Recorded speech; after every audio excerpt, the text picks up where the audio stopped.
Hey guys, what's going on? So I wanted to do an Inquisitor Spotlight video. I wanted to stream, but I didn't know really what to talk about.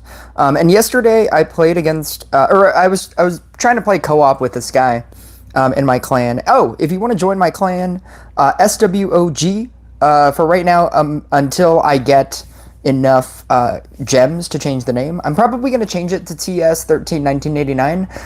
I am a Taylor Swift fan. I just changed my name to Taylor's version. If you don't know the backstory about that, I guess I can tell you if you care to know. And if you don't care to know, it's been a great video. I will talk to you guys later. Taylor Swift is a singer-songwriter. If you have never heard about Taylor Swift, this story could go for a very long time, so I'm just going to blow past that idea.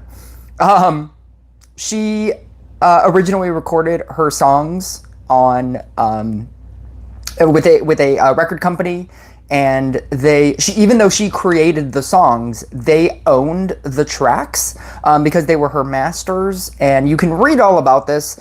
And so and they wouldn't sell it back to her. And they wanted to own her songs that she created, and she didn't.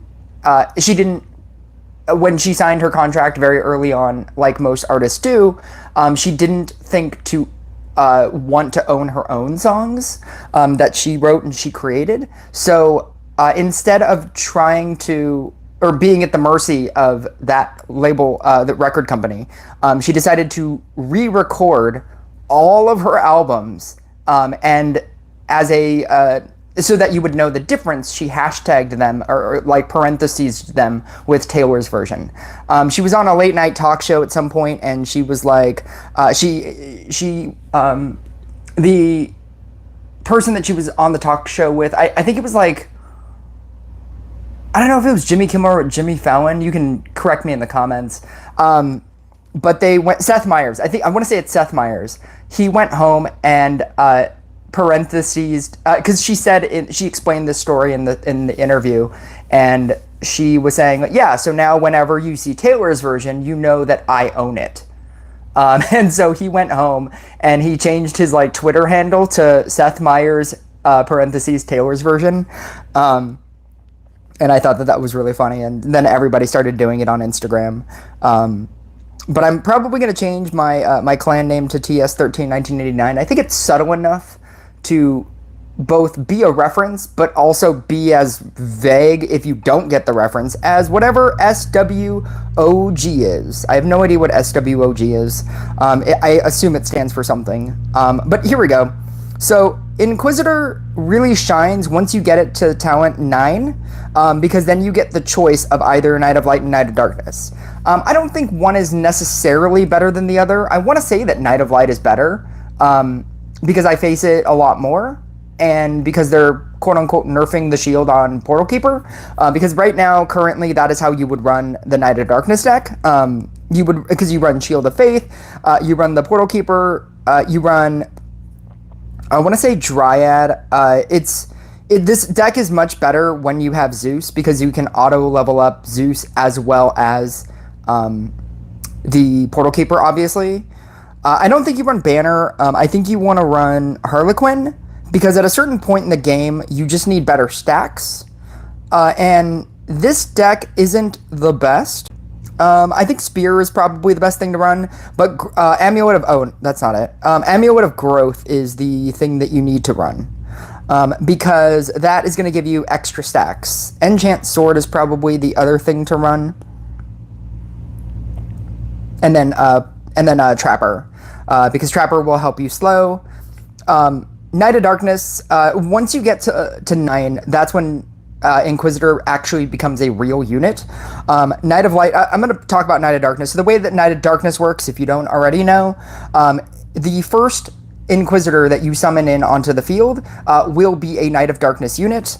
The Night of Darkness is always active and steals a merge rank from other Inquisitors on the field for every 30 seconds.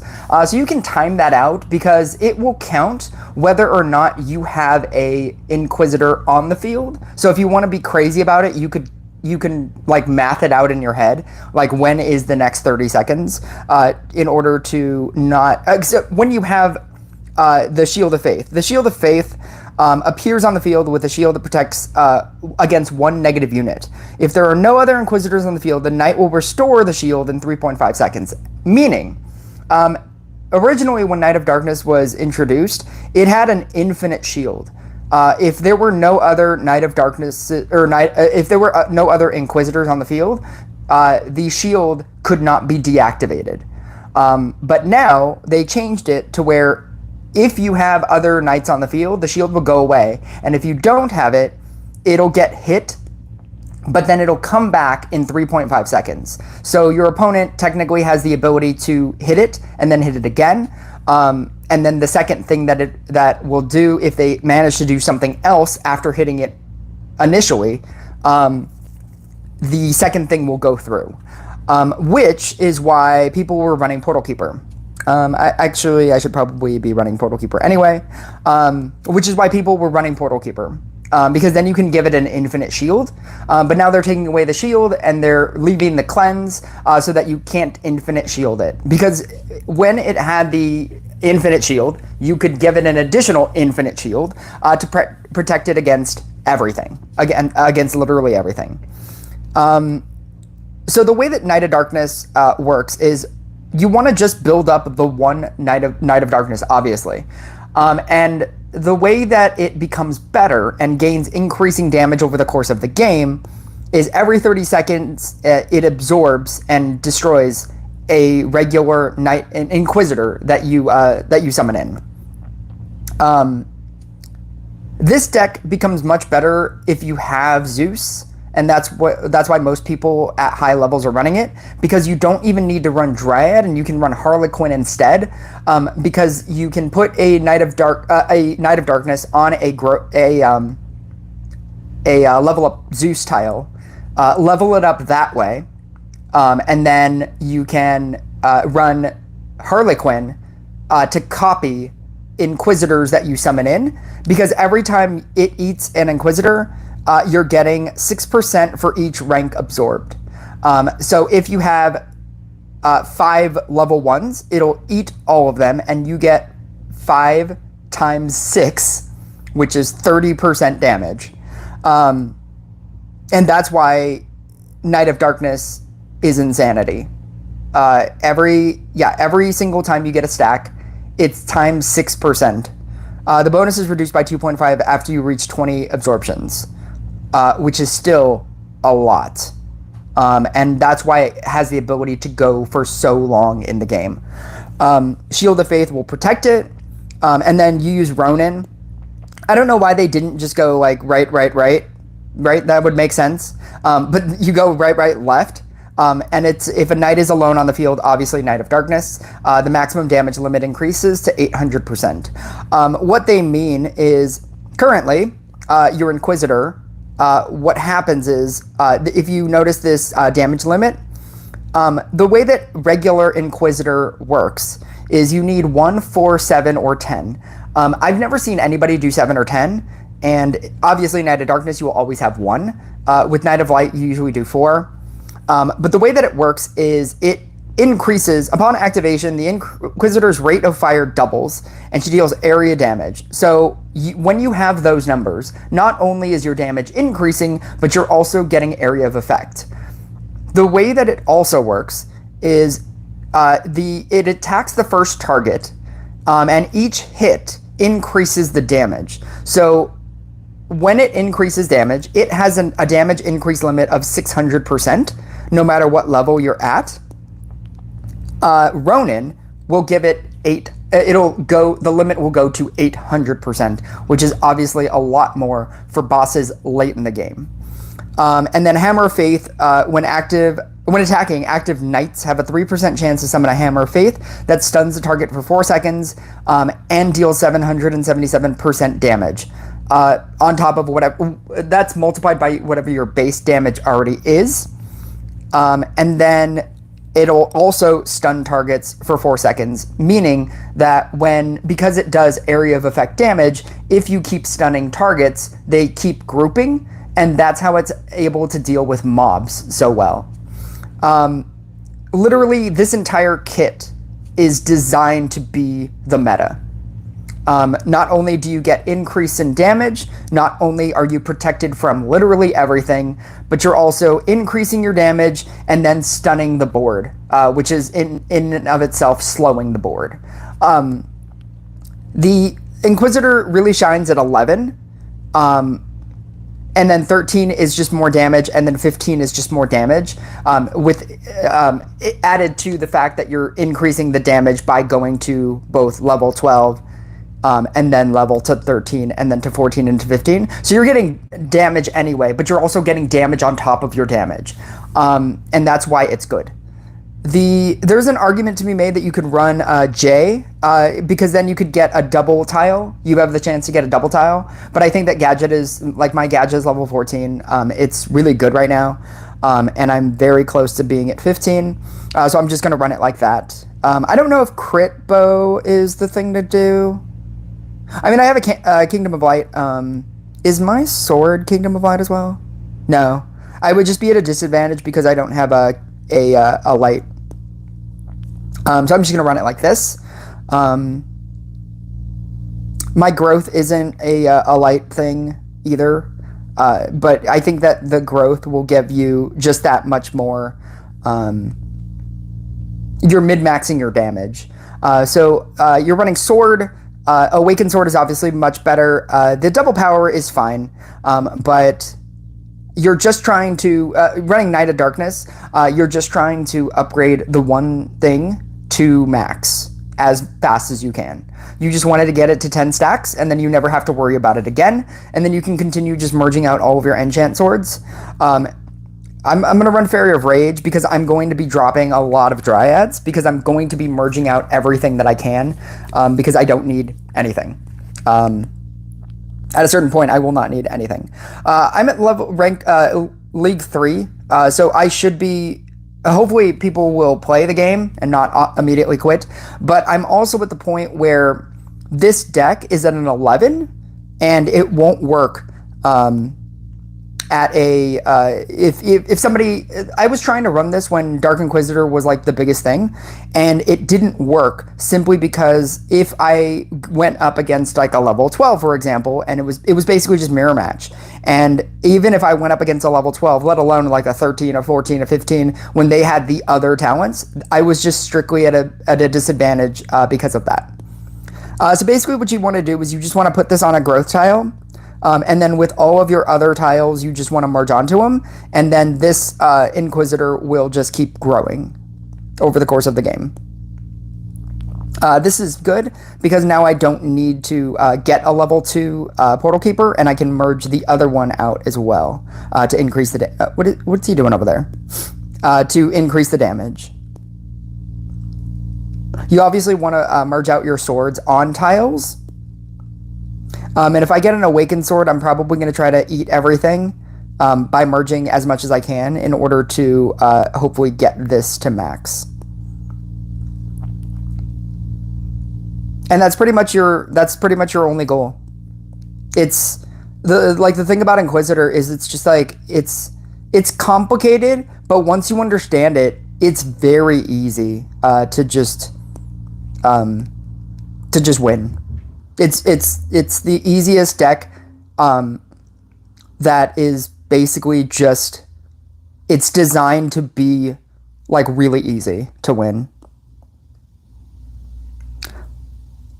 I do want to merge this, but I also want to get rid of as many things as I can. I guess I shouldn't summon in. I'm going to do that. That was perfect because this is now going to absorb onto this, and then I'll be able to get rid of it. Actually, I don't even need this on a tile. I don't know why I did that. I mean, I guess technically I need it on a tile, in the sense that, like, if I were to switch it, if I don't switch it on... No, not now. I don't know what I'm saying. I don't need this on a tile. I don't know why I upgraded this.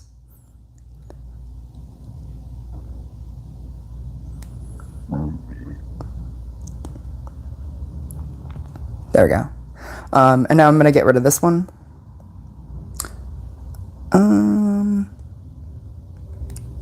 That's just giving me extra stacks.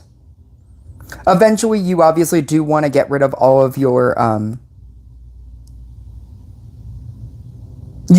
sorry, you want to fill the board with trappers eventually.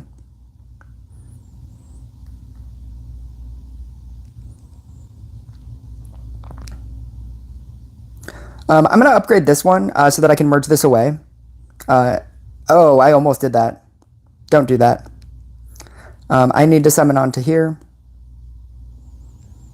I'm really just looking for this Awakened Sword here.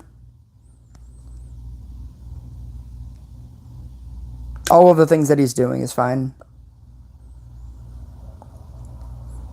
You do want to upgrade your Trapper because then it will attack faster. And not just the attack, but it'll start throwing faster.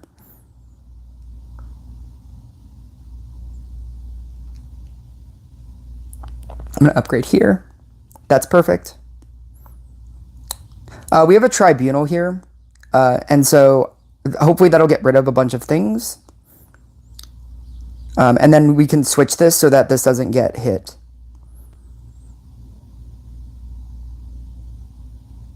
I was just waiting for that to happen so that I can merge this out and merge this out. I'm actually going to merge this out and switch.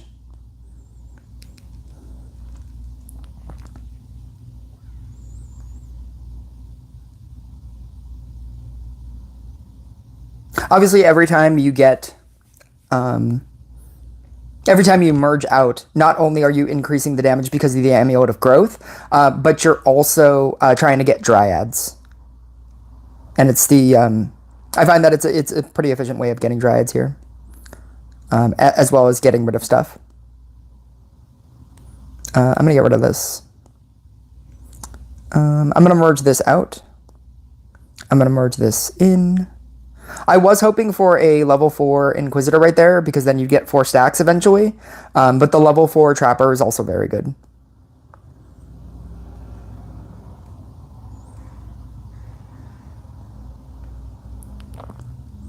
Obviously, if once I summon onto this tile again, I'm going to...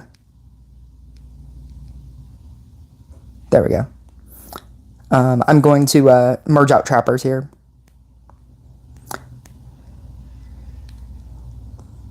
That's perfect. So this is what would happen if you got 4. But this doesn't matter because you want them to get sacrificed. Not only is it clearing board position for you in the same way that you want Inquisitors to sacrifice, so that you have more board spots. That's fine. That would have been fine even if that got hit. But not only is it increasing your board spots, but it's also contributing to, obviously, the damage. Yeah, every time you merge onto a tile and get either an Inquisitor or a Dryad, that's pretty much exactly what you want. I'm going to merge this out. I'm going to merge this in. That's actually perfect. Not because I want to use it, or not because I want to keep hitting him, but because I can merge out. And hopefully... no. Oh, actually, I can merge this away.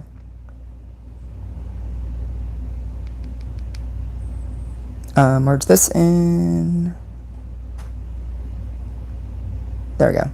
I'm going to continue getting rid of these Trappers here. This is perfect again. This Fairy of Rage Dryad, even just using it is actually really good. There we go. Even just using it, you will get the rage to get the 2.5% extra. So even if you don't use this Dryad, you should still use the Dryad, because that's when you get the bonus.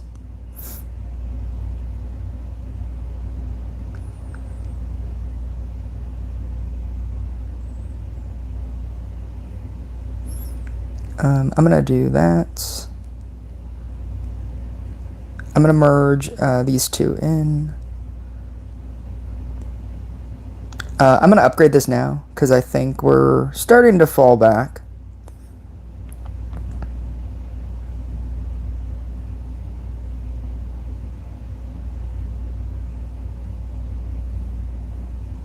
I'm going to do that to protect this guy.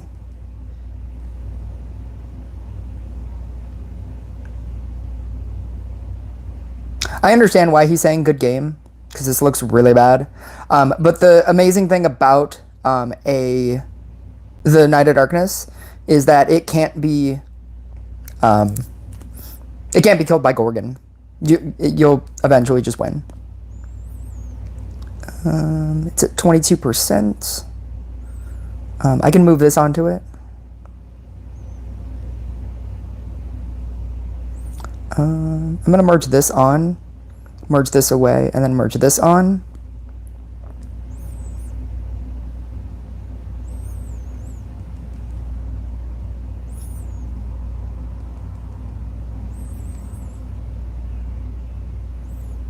Yeah, I'm going to save that.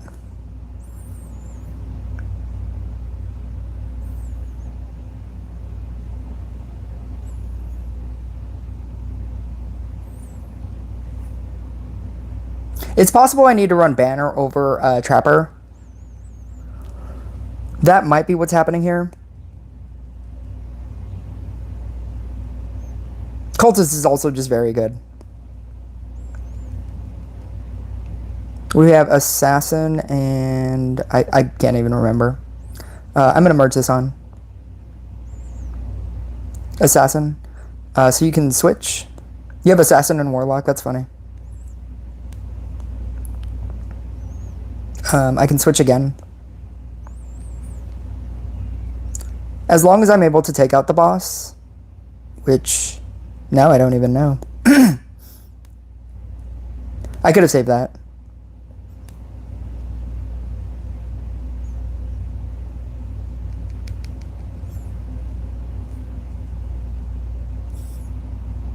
Yeah. And that's the magic of like Portal Keeper Inquisitor. And why they needed to nerf it. The shield is just too good. Right there, I would have had the choice to either lose the Portal Keeper, which is what it targeted, or I would have lost the shield off of this. Actually, you know what? If it still has a shield, I think it's still pretty good, actually. See, I'm pretty sure people are still going to run it. Like, it doesn't just kill the deck, which is what people think. I'm going to double upgrade this because it's going to give more stacks to my thing.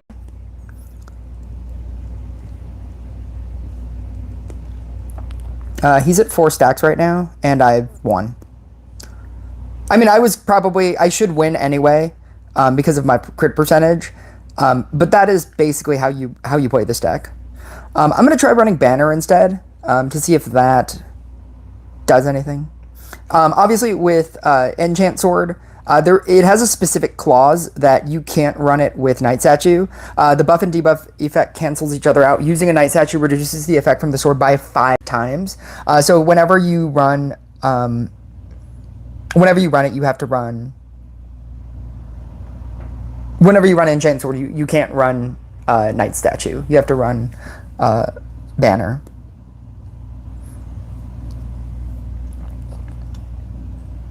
I figured I would do this in a long form live video because there's a lot to talk about with Inquisitor.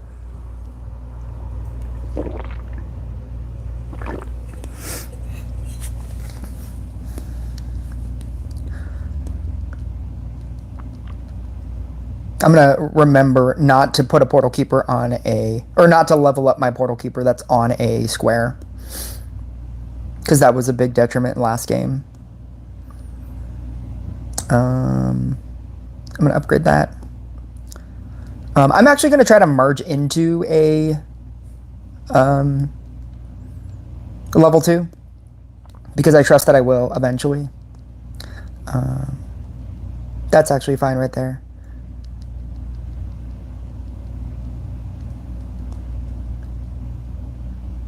Whenever I do get a level 2 Portal Keeper, hopefully right here. Yeah. I'm going to move it over here. Actually, I'm going to move that there. That seems good. And then move this banner over here. I'm actually going to move that there. I'm going to do double upgrades here. Single upgrades? Single upgrades. Double upgrades. I'm going to do double upgrades here. If I move the Dryad onto the square, I can use it to get it out of the square. And then do that. I'm actually going to combine out the banners first, and then combine out the swords so that it has a better chance of hitting my knight. My knight. And that was pretty much the best case scenario there, because then I can do that as well, and then do that.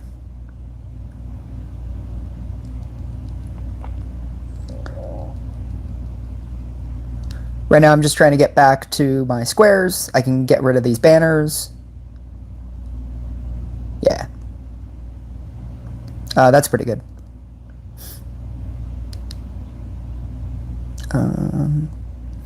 Let's do that. That's actually the best thing that could have happened right there, because they haven't eaten yet. And so eventually these are going to go away. That is going to go away as well, which will leave us with an empty square. This is obviously made better if you do have the legendary Amulet of Growth. This deck gets much worse if you have lesser versions.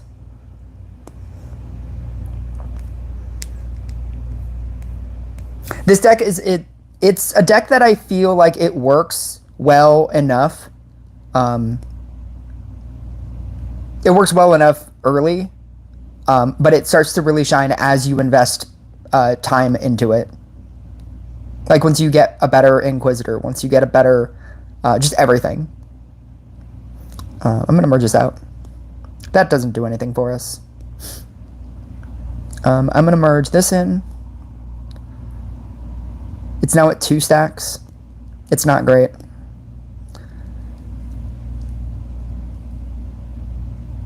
We have a tribunal coming up. I was hoping for that.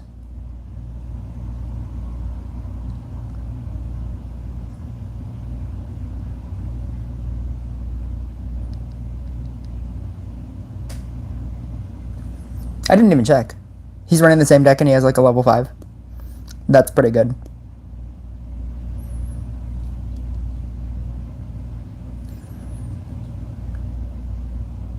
I have to imagine that he's running growth.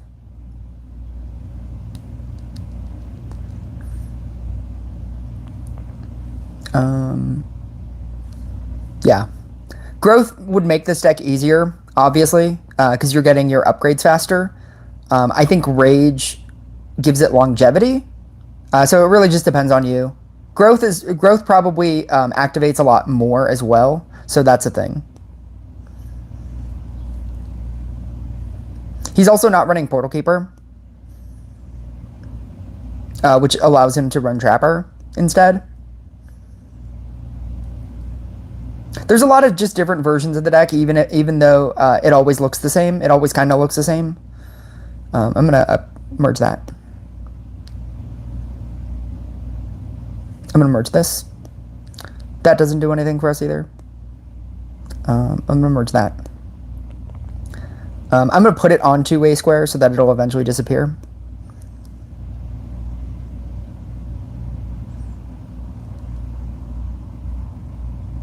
Does that do anything for us? It'll allow me to get rid of this. Yeah, that seems good. Eventually. That seems theoretically good, maybe, at some point. He's a level 5 Inquisitor, and he is not doing well over there.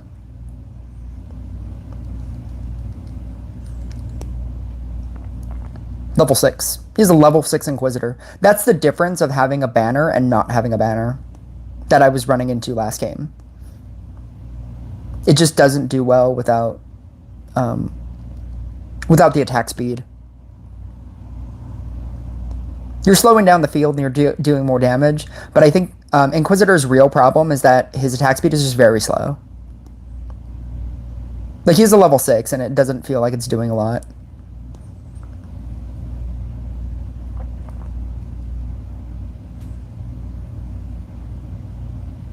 I don't even think he has it on a tile, which is another detriment.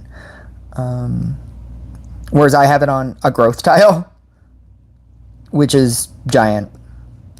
I don't know why I did that.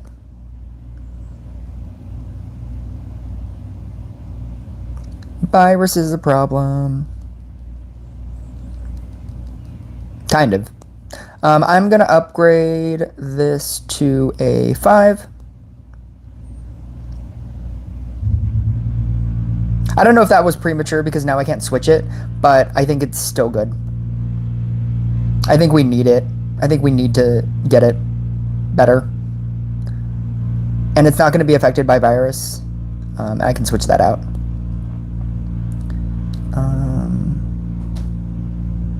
I don't even have stacks on it. Let's see. I'm going to combine this. That's perfect. I'm going to move this out. I'm going to do that. Is that what we wanted? That's what we wanted. There we go. I'm going to do that. Oh! I totally tried to combine it and it didn't work. I'm going to get rid of this. I'm going to get rid of that. I'm going to get... Oh! I was almost going to get rid of that. That would have been pretty bad.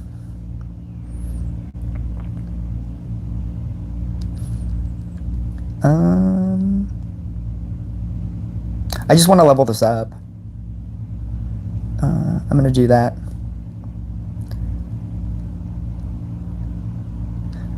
As long as I don't have another thing that's a level 5. Oh, that seems pretty good. Now I don't have another thing that's a level 4, so even if Grandmaster did try to switch these, it would touch nothing.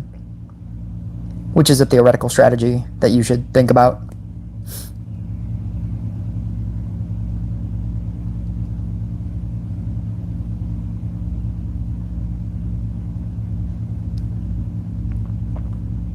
About 23 stacks.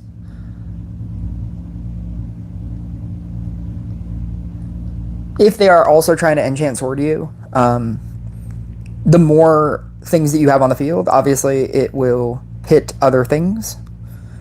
Things that are essentially useless. So sometimes it's okay to just keep things on the field. Here I'm trying to keep things on the field so that I can get back to my growth squares. Because I have a lot of things that I can sacrifice. I'm actually going to sacrifice the banners first. I'm going to just summon in here. Yeah. Believe it or not, Night of Light is actually much easier than this. So essentially, Night of Light. Essentially, Night of Light. The way that it works, it used to be different, and before you had a percentage chance of summoning in a Night of Light, in the same way that Rogue has a % chance of summoning in a Shinobi. The way that it currently works is every single Inquisitor that you summon in is a Night of Light. That made it infinitely better. The way that it works is it works off of killing bosses, and it gets 2.5% damage for each boss that you kill, and you obviously want to run 4 of them. So essentially you run 4, you want to run 4, you want to run Night Statue. You don't necessarily need Enchant Sword. You want to run instead Scrapper. Because for this, you're just trying to obtain... this is the setup you basically want to run. Night of Light, Purification. Purification is where you want to start running Night of Light. I think prior to that, Night of Darkness might be better. But the reason why is because the Purification talent is the best kind of cleanse I've ever seen. The way that it works is it's already built into the kit. So whereas Portal Keeper, you need to like switch things, with Night of Light, you don't. Purification, the way that it reads is activating Inquisitors removes negative effects from Knights. So what they mean by activating is when you eat a Night of Light, as a secondary thing, When you merge a Knight of Light, it activates for 10 seconds. So even if you have an awkward number, like let's say you have 3 Knight of Lights on the field, if you eat a Knight of Light, even though you only have 2 Knight of Lights, for 10 seconds, those 2 will act as though you had the correct numbers. Purification, whenever you activate Inquisitors, it removes not only will it remove all negative effects from all Inquisitors, but it'll also increase the attack speed by 10% for 10 seconds. So not only are you getting a bonus, but you're also getting a bonus, as well as a bonus. It's the most ridiculous thing. The way that it works is when you summon in, the reason why it's so good is when you summon in too many Inquisitors, let's say you have your 4 and you just summon in, and you summon in a 5th Inquisitor, now they're not activated. So when you scrapper that Inquisitor, all of your things cleanse, you get a 10% attack speed boost, and you're getting Scrapper bonus because you're eating something with Scrapper. It's insane. It's absolutely insane. Once you set up with this deck, you want to run Magic Amulet. You're not going to run... When you put these things onto squares, you don't want to move them from the squares, and you're not going to merge onto the squares. So you just want to run Magic Amulet. Growth doesn't actually work here. But essentially, once you have your setup of your Knight of Lights on 2 Knight statues, you basically just want to sit there and just Scrapper until everything is a level 7, and then you win. That's basically it. Every negative effect that could ever happen to you, you just keep summoning in until you hit a Scrapper, or until you hit a Knight of Light, and then you Scrapper it, and then everything gets cleansed. Everything. Not just one thing, everything. Most things that currently exist right now, Cultist, they change from 3 things that it cleanses to 1 thing. I don't even know how I'm going to build this. I'm going to probably use these 3 and then Knight of Light, or Knight statue here. The only problem with this is the setup. You need to get 4. And sometimes that can be kind of difficult. I technically should have waited, just ran the 1 Inquisitor, because now I have to hope that this all works out. That I just happened to draw another... Oh, there it is.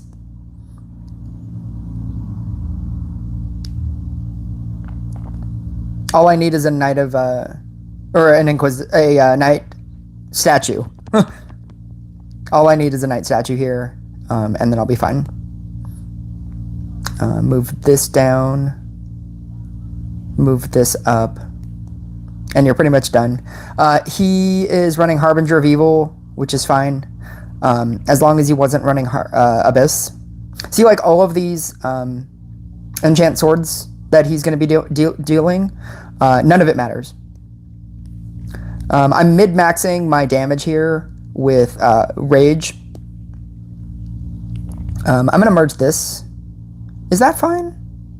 I guess that's fine. It doesn't necessarily need to be here. Yeah, that's fine. Because those 2 are connected and then these 2 are connected. Yeah, that's fine. I was trying to merge into a level 2. Because I hate when I make a level 2 and then I just merge 2 random things that I didn't care about and it becomes a level 2. This is what we wanted. We have a 1, 2, 3. We can basically go infinite right now. You're going to see over the course of this game how like stupidly easy this deck is to play. He's going to pocket curse me. What a dick. What is he running? Pocket Curse. Seems good. Counterspell seems good. And Foundling seems terrible. So if you notice the number 1 on each of these, they all now have 1 stack. I'm going to individually eat all of these.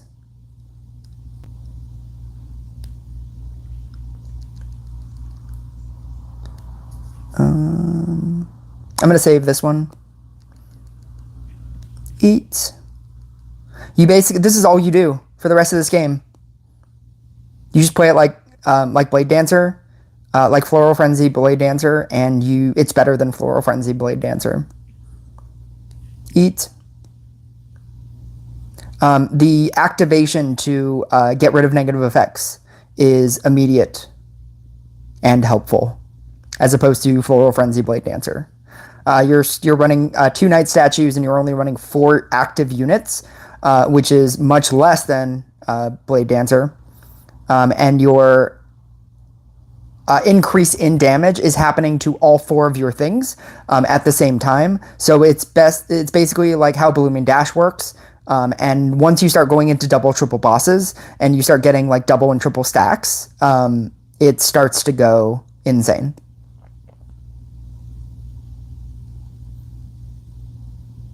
And as pointed out in co-op, or not in co-op, in tournament, oh, that was unfortunate. I didn't think that was going to happen. I'm going to use this Dryad. I'm going to save this Dryad in the case that I'm about to lose one of my level 1s. Actually, okay, yeah, I did think that might happen, but I also didn't think that was going to happen. I was going to say that I should probably put it onto this guy, because at the very least, I don't want to lose my level 1s.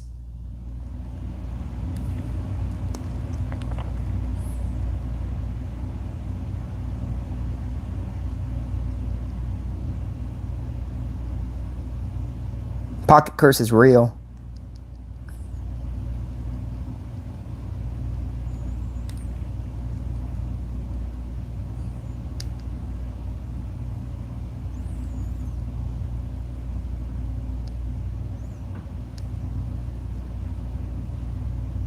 I'm going to use... Oh, you know what? I can do that. I'm going to use this to save my... this guy. Because I don't want that to get leveled down. Oh, never mind. I'm just going to do that. That seems easier. I'm going to do that, and that seems better. I'm going to do that, and do that, and do that, and do that. And hopefully I'll insta-kill it. Yeah. That's actually fine. I'm glad that it hit that and nothing else. And then I can just immediately do that. I'm going to be summoning in so much that I can potentially get all the Dryads that I need.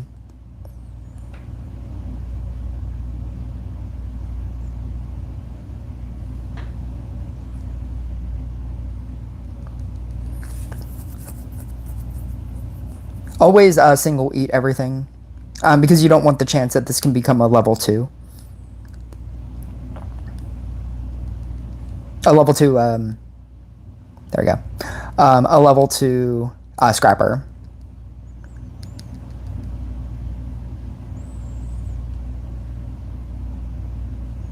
And then as the game just goes on, your deck just gets better and better. It's I want to say it's the most idiot-proof deck. Like, once you set up, like, it can just go for so long. And it's very low effort. Oh no, I got king puddinged. What am I gonna do? Every single one of my units got king puddinged. What am I gonna do? Every single unit got king puddinged.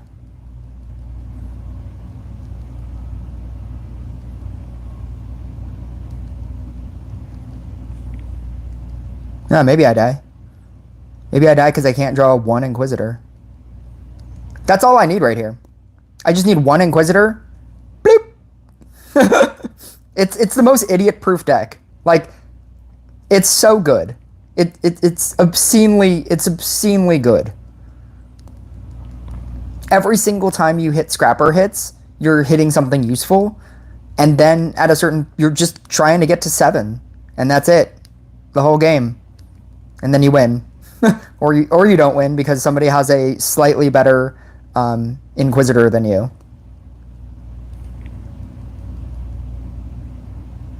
It's just such an idiot-proof deck. Like, just give yourself a 1-2-3, a 1-2-3 scrapper, and you can easily do that with Dryads, and then and just win, and just win the game.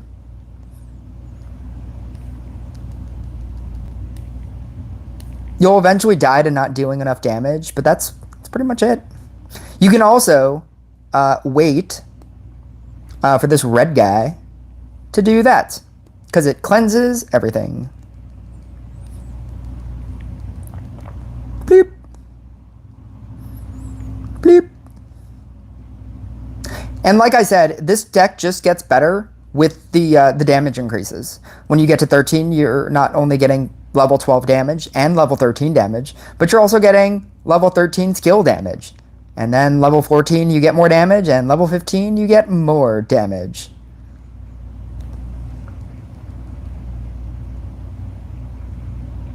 I probably don't even need like all of these Dryads anymore. I guess I need that. Potentially, if this gets hit, do I care about that? Yeah,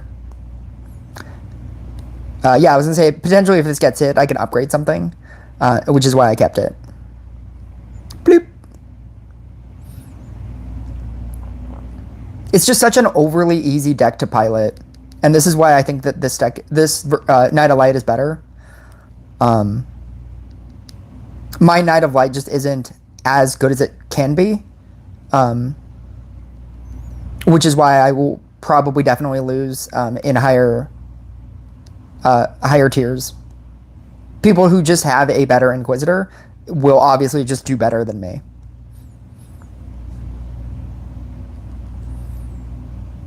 Bleep. Tribunal doesn't stop you. Virus doesn't stop you. It's just resilient to the entire meta, and that's why the deck is so good. I think like Bedlam is the only thing that really stops you, if you do get Bedlam. But I've also seen people like recover from a Bedlam, which is crazy. That's fine. That's also fine. None of this matters. My current scrapper count is at 4. So when I scrapper this, I was going to summon in, but if I do that, that will happen. Bloop. I'm getting Virus right now. As long as I can deal enough damage to get a Inquisitor. Or if he dies. Look how fast they're attacking. Like, they're being virused right now, and they're attacking that fast. Like, this deck doesn't need a lot.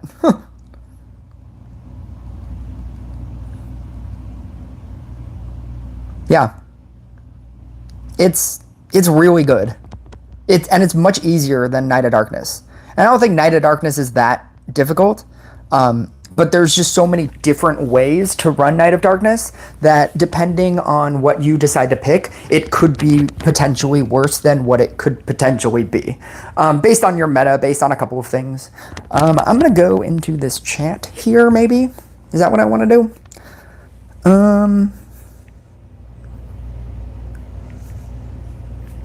Drew says hi. I prefer merging decks over scrapping decks, but Knight of Light is... Oh no! This is why I use the other chat. This is why I use my other phone. But my other phone is booting.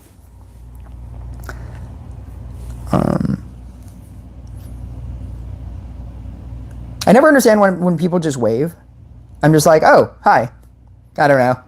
That doesn't seem like it's... I mean, it tells me that you watched it, but that also doesn't tell me anything else other than at some point you were here, and you may immediately be gone. Here we go. I can use my other phone here. I prefer decks over scrapping decks, but Knight of Light is definitely worth it to play. Streamer luck. Do you do deck suggestions? Just started 3 days ago. 3 days ago. If you just started 3 days ago, I would recommend just playing the game. I feel like a lot of people very early on, like people will say like arena. And I'm like, what's arena? People will be like, I'm in arena 5. What deck should I use? And like, there's a lot of factors. But I feel like if you are still in, oh, here we go. I can cancel this out.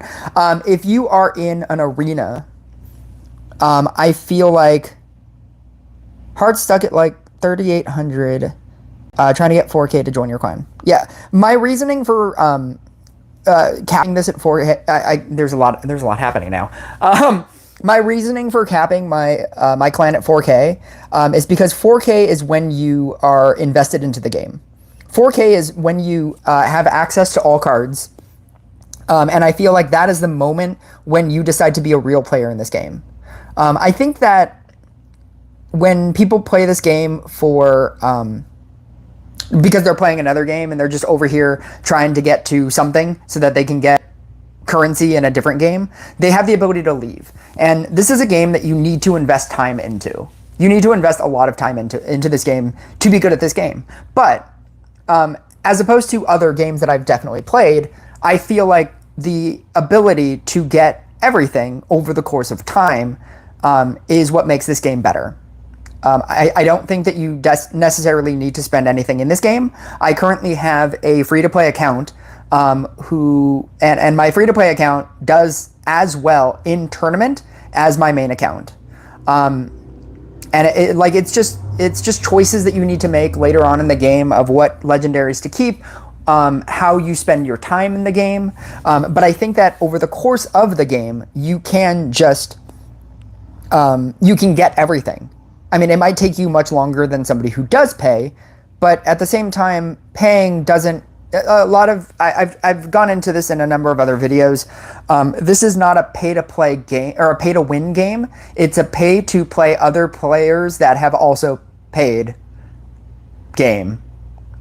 So just because you invest money into this game doesn't mean you will always win, because eventually you'll just play people who have paid as much as you, until you realize that you can circumvent that by not playing PvP.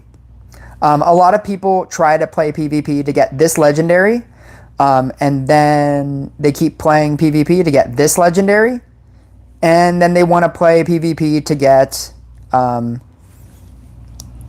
this legendary. And playing PvP will just push you up into a rank, into these different trophy brackets, and that is how PvP and tournament and events place you. They place you based on your PvP ranking. And so if you are trying to just push just to get this trophy or just to get this legendary early, because you can get all of these rewards, you can get them at any time. You can get them at the end of a season. You can get them on the very last day. On the very last day of this season, right? The season ends in 19 days. On the very last day, you can literally stay in this realm, right, of people who play in League 4. And then on the very last day, you can just play PvP really hard and get all of these rewards because they'll still be there. And your entire month was made easier because for the entire month, you were playing people at this rank. It is the best advice that I can possibly give you. Other than, do not focus on PvP. Focus on co-op instead. So, Jiggly, in terms of deck suggestion, you said that you're stuck at 3,800. I would just recommend just continue playing the game. Just upgrade your cards, play as much co-op as you can. Wait a second, here we go. Upgrade your cards. I understand that it's expensive to upgrade your cards, but you just, spamming co-op at your suggestion in your video. That's all you have to do. Just make a deck good enough to consistently co-op and play a random person. You will get less money, but it doesn't matter. If you can beat a stage by yourself, you will always get that times 5 per day. And that is a better usage of your time in this game than trying to, I was going to say, than trying to play PvP. But I get that you're trying to push past 3,800, but to push past 3,800, if you're stuck there, it's because your crit percentage isn't high.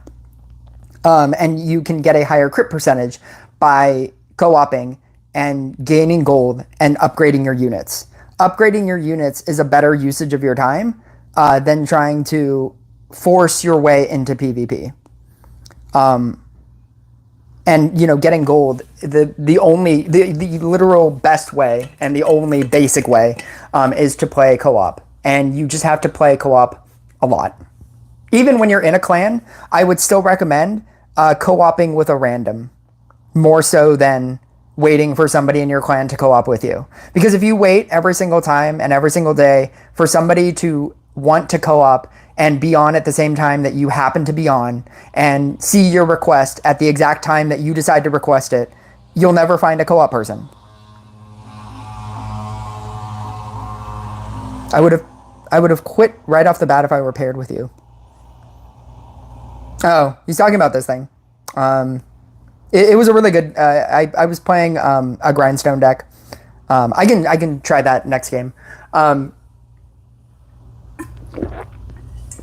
But it is a much better usage of your time in order to do that. And if you are that close to getting to 4,000, just continue playing the game. Yeah, and like if you understand that this game is just a grind, it's not a game that you will get every legendary. It's not a game. With as long as I've been in this game, I still haven't been able to pull a Banshee. My free-to-play account has a Banshee. I have every single card. A lot of them maxed out, and I still don't have a Banshee. Because sometimes it's just luck. Should I choose a floor that I can clear or as high as possible? A floor that you clear. Because you cannot rely on your opponent. And until you can clear a floor by yourself, that is where you should be in PvP anyway. A lot of people have been pushing their way to get to floor 13, and you have access to floor 13 at 2,000 crit. It says 2,900 recommended, but you have access to it when you get to 2,000 crit. I'm obviously at 3,796. I've been at 2,000 crit. 2,000 crit, essentially. I'm sorry, 3,000. That's 3,000 crit. You can get 2,000 crit pretty easily. 3,000 crit is basically you've upgraded all of your commons, epics, and rares. And then you have that amount of legendaries by the time that you would upgrade all of your commons, epics, and rares. That's essentially 3,000 crit. But 2,000 crit to get to 13 is not impossible. My free-to-play account has it. And you just have to consistently find a way to play co-op.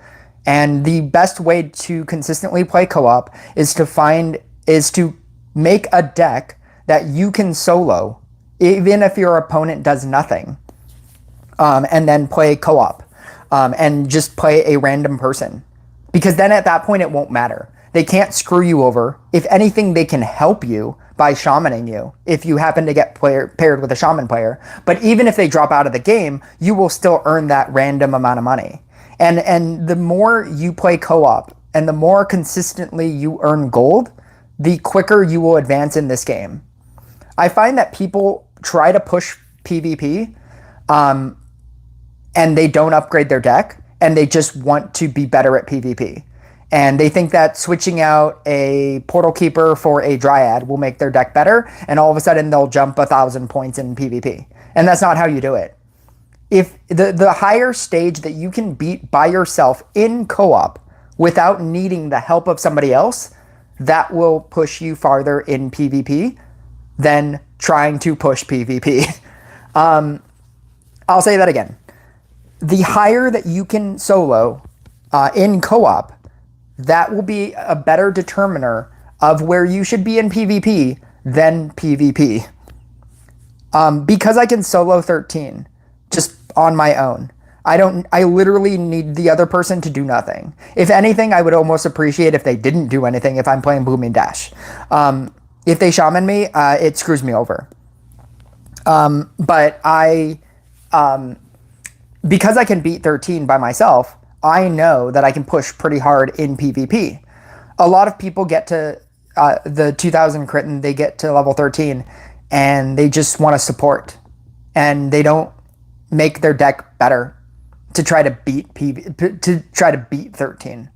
And I think that it's a better usage of your time to try to beat 13 by yourself with a deck than it is to just want to support all the time. That's my long-winded answer to your question.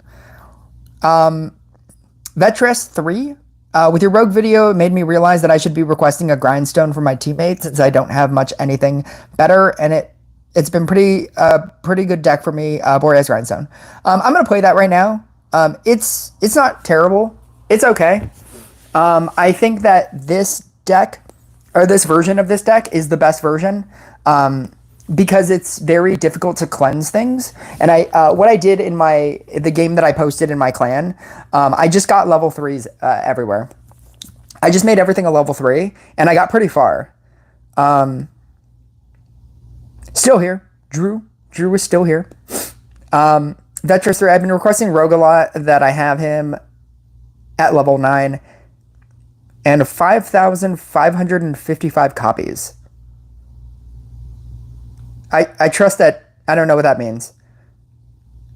Do you have 5,000? Oh, are you saying that I have 5,555 copies? I have 6,987 copies. I saw your video that he's hard to get. Oh, yeah, Rogue is terrible. Don't use Rogue. Rogue is awful.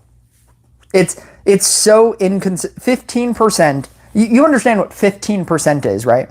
15% is one. If you summon in Rogue 100 times, you will get 15 of him. Like, it's terrible. Like, that kind of percentage is awful. Because if they changed it to Light Inquisitor, where it's everything, every rogue that you summon in is a shinobi, it has the potential. It would have the potential to be as good as Cultist. Like, you just build a Cultist. It just becomes a common Cultist. Like, and that would be really good for free-to-play players. Like, I would highly recommend, if they ever change it, if they make it 100%, like once you get Shinobi, that everything is a Shinobi, they'll never do it. It's too good. But like, if you get to the point, or if you had a field of just Shinobis, and you had the ability to just scrapper all of your Shinobis, you would go so far. As a free-to-play, like, common unit, you would go insanely far. And that's why they'll never do it. It would make it too good. It would make it on the level of a legendary. But because it's not good. My goal here is to get 3 just make everything a level 3. That's it. That's my only goal. Make everything a level 3 and win. I'm running Shower of... I have 2 talents on Boreas. Second Breath is the better one because you have a 35% chance of the fast fire to be active. And I think that that's better than merging them. In order to have all of them activate at the same time. You don't necessarily need that. It's better to have the consistency of the passive ability. You're going to want to use all of your Harlequins on Dryads. And I like the fact that I have all 3, or the squares. I have them all right here. Because I usually set up my grindstones on the, just across here. And then you make everything else everything around it, you just make it a Boreas. You could copy, there's an argument to be made that you could copy the Boreas here. But I trust that I will eventually summon them in. And that's just better.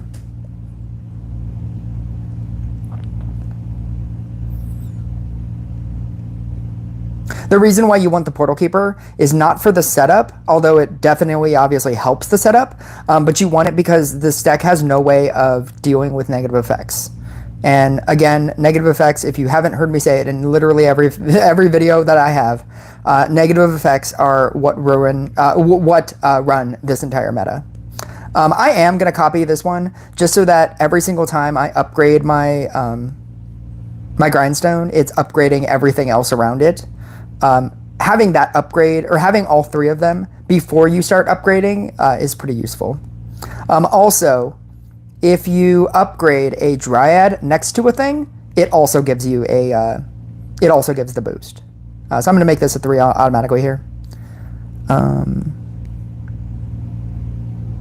going to upgrade this one.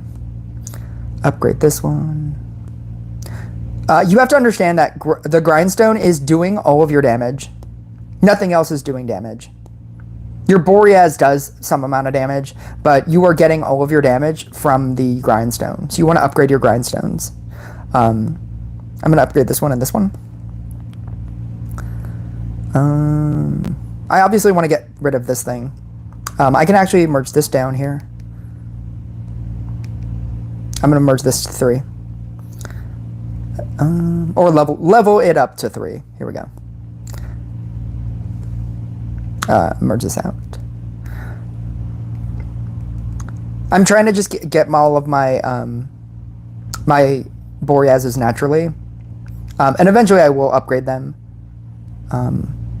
Merge this down. That's really good for us. I can put one over here. Actually, I'm gonna merge these 2 Portal Keepers because I don't need it. I definitely don't need that, so I'm going to merge that out. And then now I have my level 3. And that level 3 is huge. I'm going to merge this up. I obviously don't need either of these now.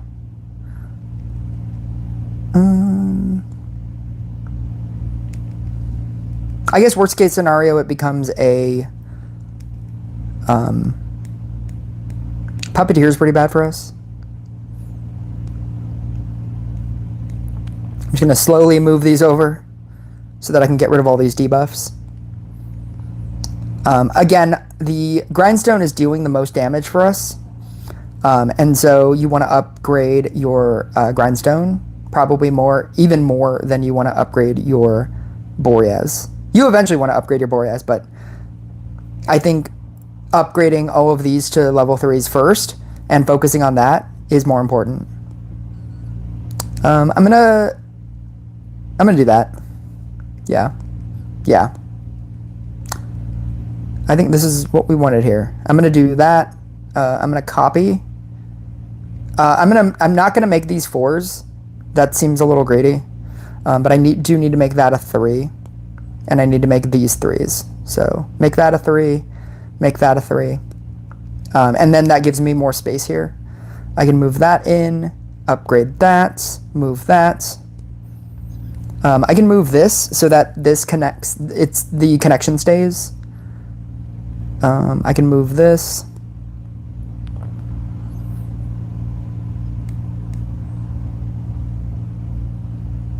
And what's funny is you can actually move these around if you want one to get more stacks.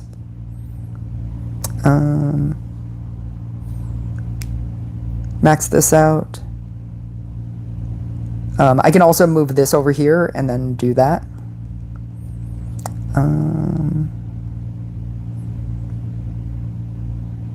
Yeah, I'm going to do that and do that. Summon in here. I'm going to merge move this Dryad, upgrade the Dryad, move this. I could theoretically start upgrading another one.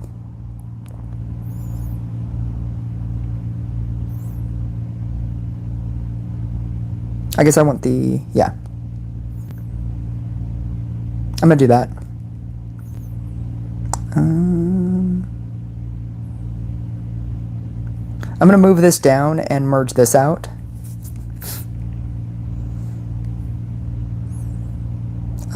That's pretty good.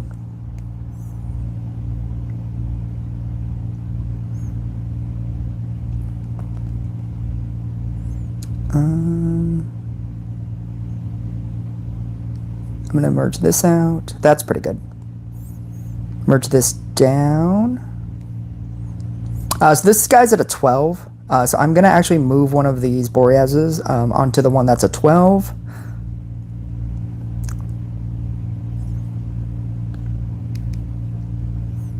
Merge these out. All right, I need to start doing stuff because I don't have any space anymore.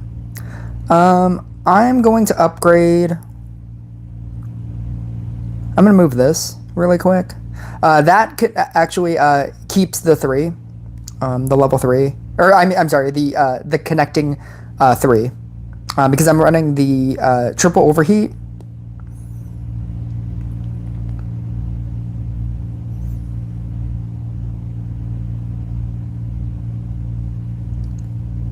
I'm going to upgrade this guy so that I can upgrade this guy. So that potentially I can start going into maybe level 4s.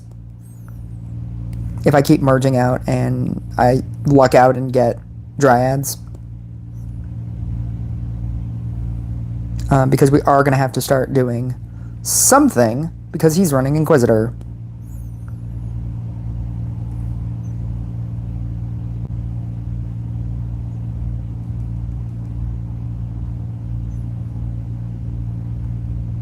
I don't know what to do here. I mean, I guess I can upgrade this and then upgrade this and then merge this. That doesn't do anything. Actually, no, that doesn't do anything. That's much worse, actually. I was gonna merge. I was gonna say you can merge it out, but merging it out would be really bad because you would lose all of the stacks.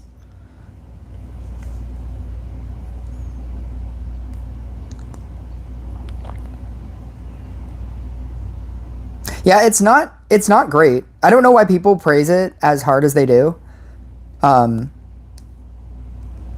Like it has a level cap. Like you can't just do everything with this deck. Like it doesn't have increasing damage, and that's essentially when you will lose.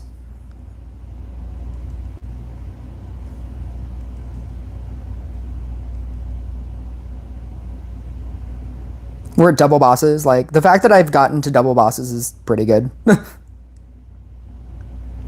Kitsune! Dark Priest. If you wondered why I'm running Portal Keeper.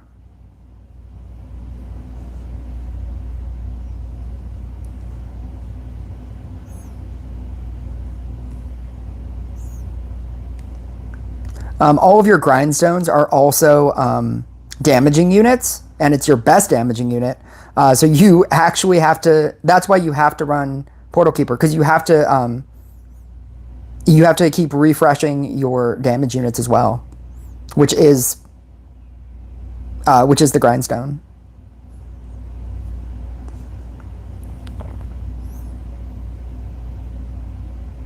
Like it definitely has a level cap. I mean, I have like amazing crit percentage, and this is with a gadget, with like a level 14 gadget. You're not gonna beat everything. I think that it's good against bad decks. It's not good against like top tier decks. It's not good against like Blade Dancer or Inquisitor or Cultist. It's not good against a lot of things because it just simply doesn't have increasing damage. You just hit a cap at some point, and you can't protect, and you can't protect all the time, and eventually you'll just die to they're doing more damage than you. Like if this was a Bedlam here, what am I gonna do? Puppeteer. Puppeteer is also equally bad. Oh, this is bad. This is why I will never recommend Boreas Grindstone. I think that it's how much damage did I do? I dealt 390 million damage, and that is with a level 14 gadget, max level grindstone, like 11, which is solid for a Boreas, and it's still just kind of okay. it's okay. And like I think that if you don't have a lot of cards, I think it's an early deck that you can definitely build and it's fine. But I can never recommend it because it's once you get past, like your first double boss, you can't advance anymore with this deck. Like it just kind of caps out at that level. Like yes, you can have a better Boreas, but I think that like you can have the double, you can have the Force of Wind. It's not going to help you. It's not going to help you beat other things because you're simply trying to account for too many of its weaknesses. One being Boreas as a unit doesn't do increasing damage, and Grindstone doesn't have a passive ability that increases its damage. Yes, merging near it will increase its damage, but you can't just continuously do that. Second problem, you can't get rid of negative effects efficiently enough. Portal Keeper doesn't work enough, but it does require a setup, so you need it. But at the same time, it's difficult to like you're trying to account for too many of its problems. Like it's a good enough deck if you cannot get to double bosses. This will get you to double bosses if you're beating other people who are running legendary soup deck. Like if you're running really early on, you'll see it. I can actually go through battle history. I'm shocked at how many people don't realize that battle history is a thing. Early on, you'll see people with like legendary soup decks. This is a Spirit Master, Demon Hunter, Harley Quinn, Dryad deck. This is that's the same person. This is here we go. This is a Boreas, Banshee, Grindstone, Vampire, Sharpshooter deck.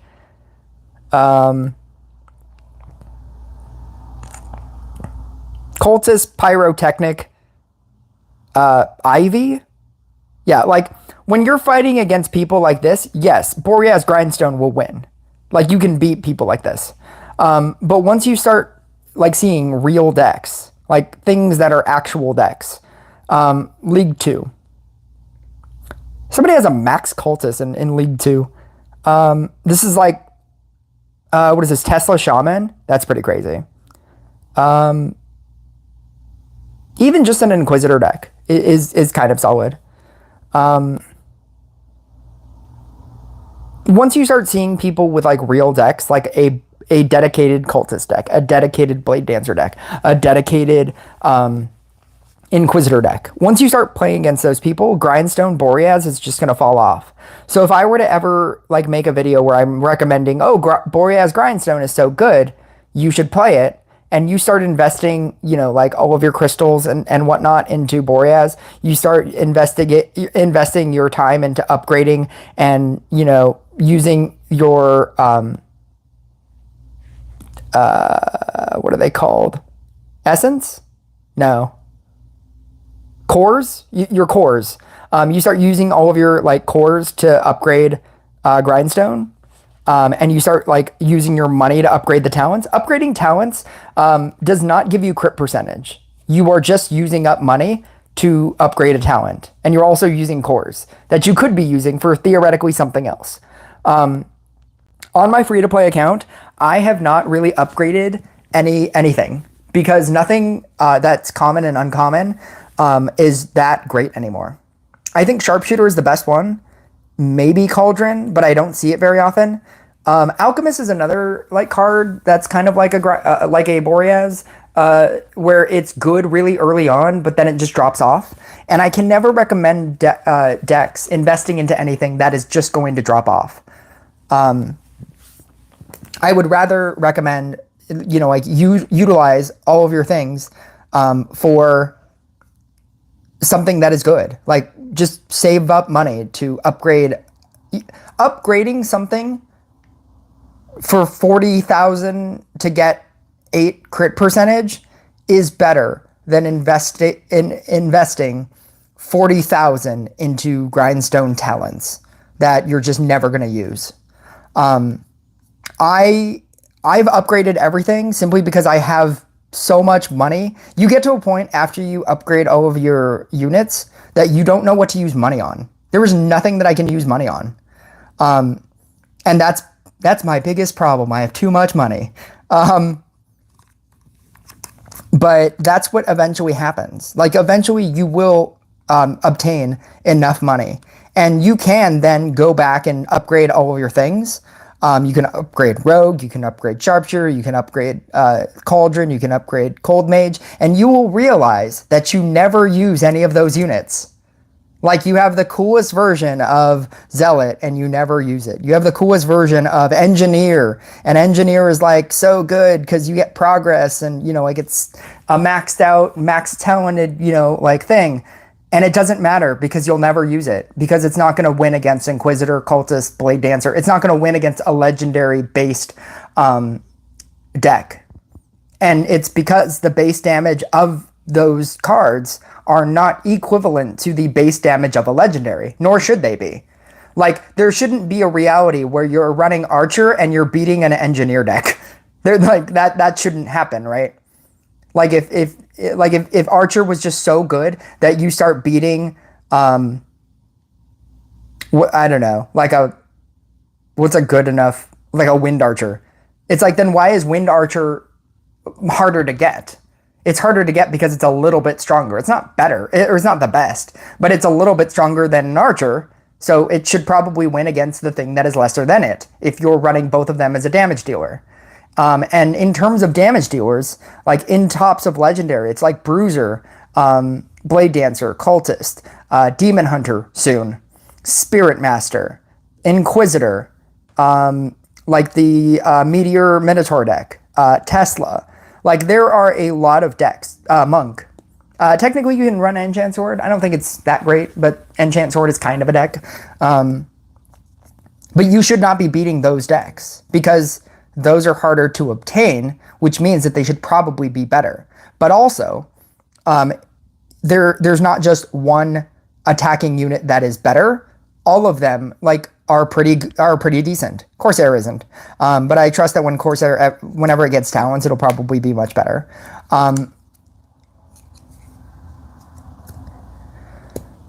Soon I will have Blade Dancer with first talent. I just need one crystal. I'll try him with do not try that with Grindstone. You do Bloom and Dash Blade Dancer forever. Do Bloom and Dash Blade Dancer for the rest of your time with Blade Dancer. Bloom and Dash Blade Dancer, even at just first talent, is the deck to run Bloom and Dash Blade Dancer is this.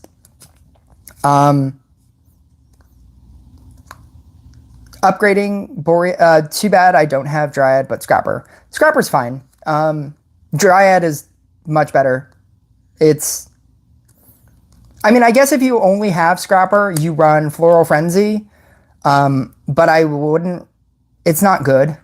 You need Elegant Parry to even make it kind of okay for Blade Dancer, at which point you need a level 11 Blade Dancer.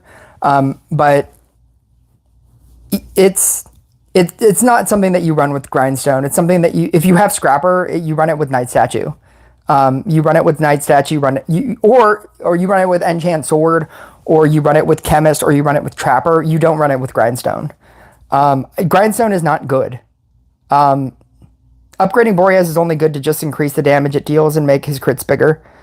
Grindstone is still the better damage. I made an entire video about Boreas. Boreas is good because of its talents as a support unit. It's the reason why Boreas is so bad is because it's a damage unit that doesn't do a lot of damage. Its base damage at level 11 is 36 plus 6. You know what's funny is Wind Archer looks like it should do more damage, because at max level it's 157. It has 36 plus 6 damage. The attack speed is what makes it good, or better. I'm sorry, better than Wind Archer, but it's still not good.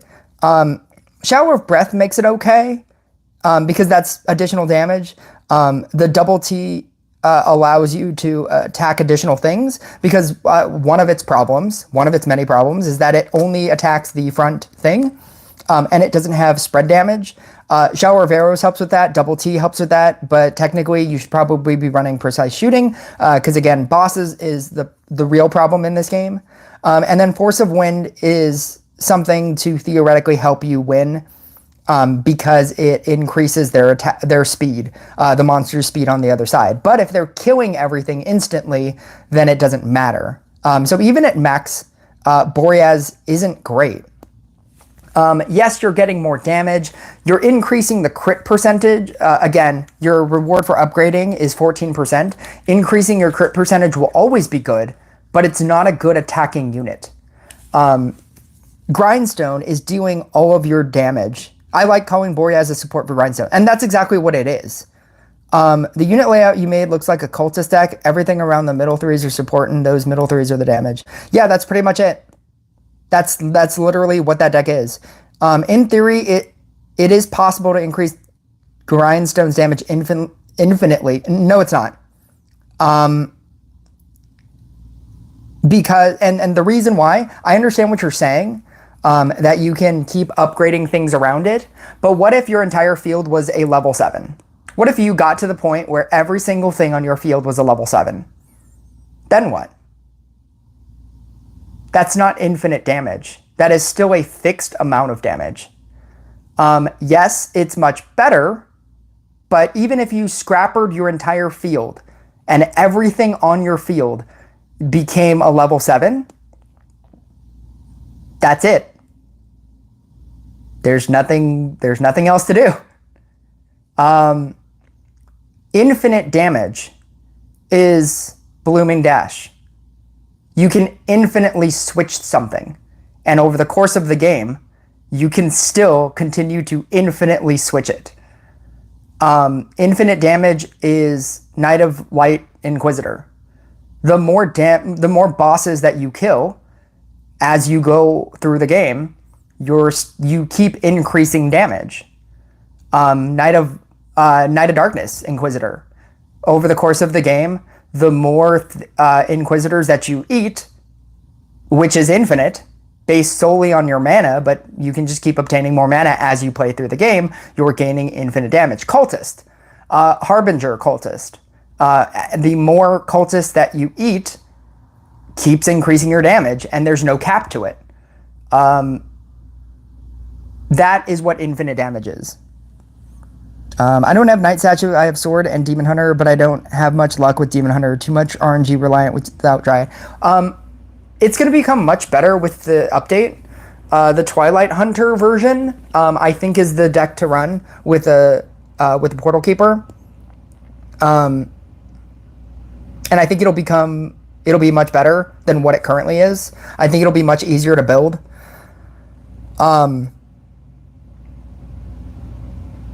But Sword and Demon Hunter, or you don't have Sword and you don't have Night Statue, you have Sword and Demon Hunter.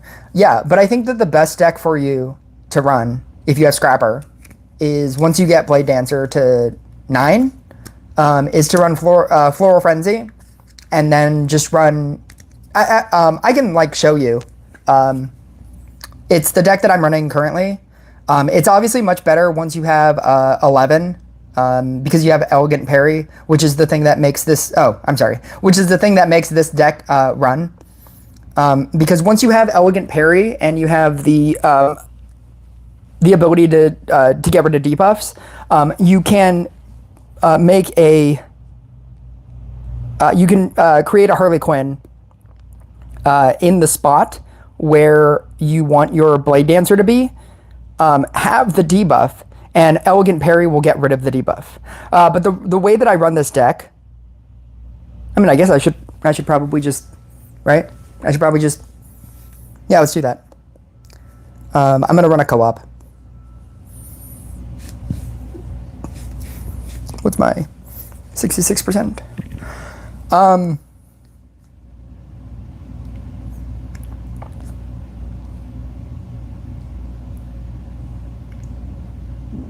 I feel like this is the most efficient way to run Elegant Parry, or Floral Frenzy version.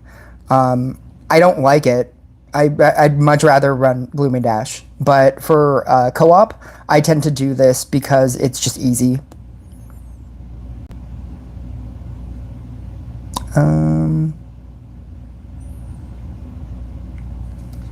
My peanut account needs money.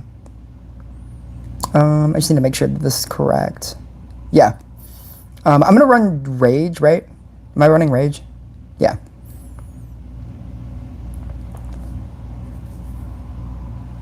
The thing that makes this entire deck work is Elegant Parry. It's the only reason to run Floral Frenzy. The Elegant Parry makes it makes it much easier once you know where to build.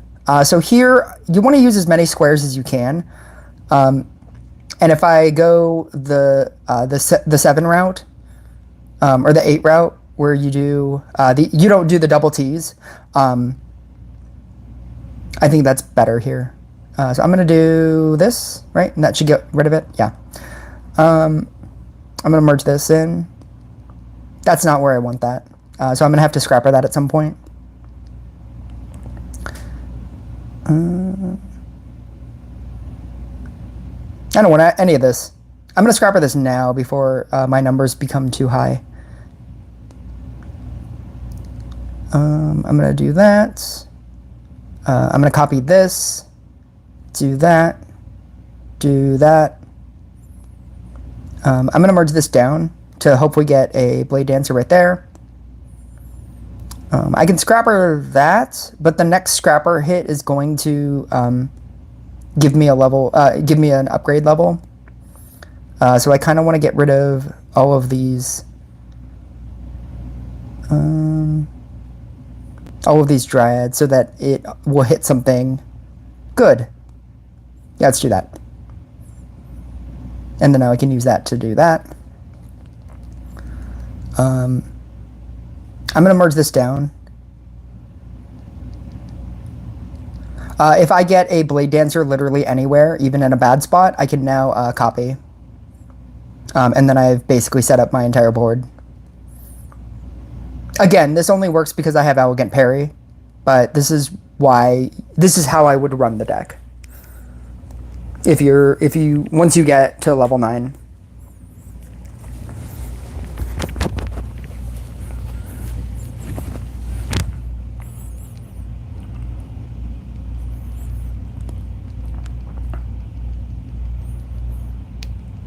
As soon as I summon in a thing, at some point.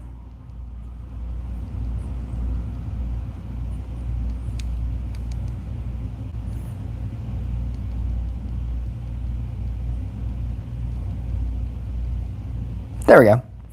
So now I can copy both of those, eat this one, and then Elegant Parry will get rid of these debuffs, so that it will act as if I summoned those in.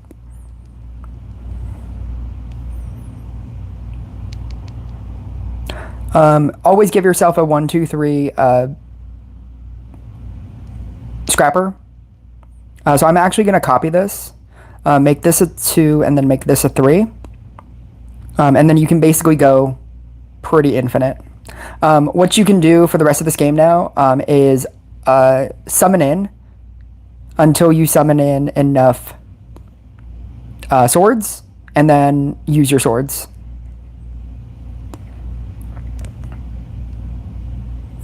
I'm going to upgrade this one and then use it. Theoretically, I should have been able to eat it, but I can't because it's a level 3, so I'm not going to. And then I'm going to eat down because my scrapper count is at 4, so I know that when I eat this one, I get a scrapper hit. You can obviously save the Harlequins. I'm going to save this one. I'm upgrading the level 1s so that if I ever get Red Guide, I think it's called a Lion or something. It is a Lion. I can't remember the actual name. If I were to get Red Guide, these will not die. So I will copy this guy. And I'm going to try to luck out and get a... No. I'm going to eat this one. I'm going to keep this guy so that if I get a Harlequin or a Harlequin or a Enchant Sword, I can upgrade the enchant sword, which is what I did. Copy this, and then use both of them. I'm going to merge in. This is actually best case scenario here. And we just got Dark Priested, and this is why I say that this is this deck only really works. This is actually the best thing. This deck only works if you have Elegant Parry. Elegant Parry is the only thing that makes Blade Dancer work early on. If you want to run the Floral Frenzy setup, which is this. Blooming Dash is just easier at level 9 though. But that requires that you have Dryad. Oh, I guess this requires that you have Dryad too, kind of. Dryad makes this deck easier. 2. Dryad makes every deck easier. What the good thing about Dryad, if you don't have Dryad yet, is that I'm going to eat the 2 so that I can theoretically get a level 1. So that I can get a level 1. You know what? That's fine. I'm going to do that. The good thing about Dryad is that you only need Dryad at level 7. Like at level 9, it's much better because you have Fairy of Growth. But you honestly only need Dryad at level 7, and it will do the same thing that it does all the time for the majority of time that you have it. And so you don't need multiple copies for it to all of a sudden become good, is what I'm trying to say. I'm going to upgrade this again, because again, if I get Red Guide, I don't want to lose it. Because you would also lose all of the stacks, and that's what's more important. I know that I can obviously merge these two and eat it, but I don't need to. So if you don't need to do something, never do it.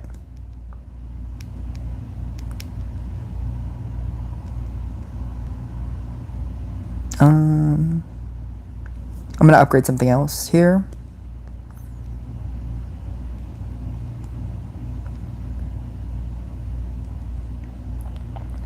Like obviously I can upgrade this here and then do the same thing of the 2s, but I don't need to do it. So don't do it. Here, I can again do the same thing, but I don't need to do it. So I can eat the Dryad and just continue.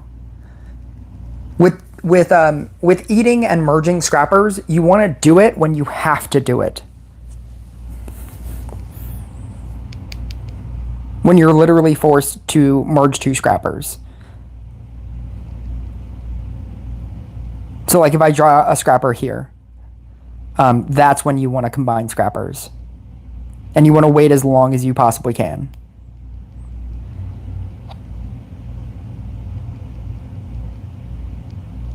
And if you start playing the game like that, you'll start to realize how long you can go with a 1, 2, 3 Scrapper. See, like right here.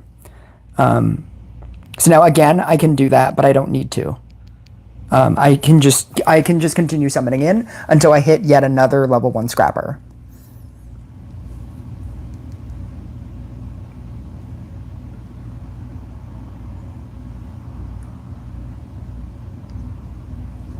Which is here. So I'm going to do that, and then do that, and then continue.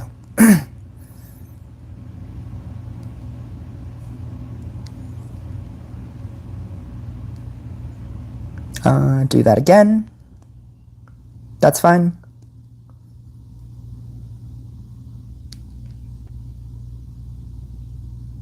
The best thing about Scrapper is that Scrappers cannot hit another Scrapper unless you merge them and then it hits this spot because you weren't keeping track of your numbers.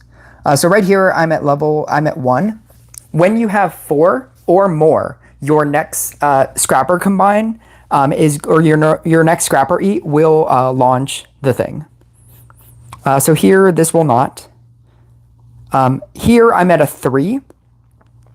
And so if I eat this, the next one is going to get another one. So I have 2 options here. I can either summon in here and eat, and then summon again and hope it doesn't hit this one, or I can eat this one.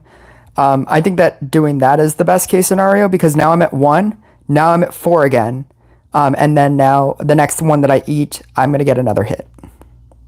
Keeping track of how many hits you have is important. And they made it easy for you by having the Scrapper on the bottom count the number of hits.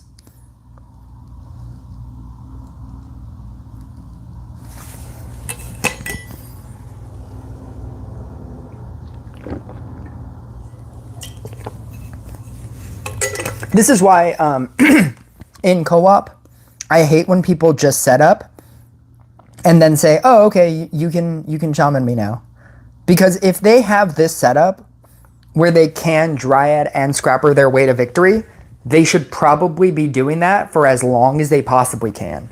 So here I have an awakened sword.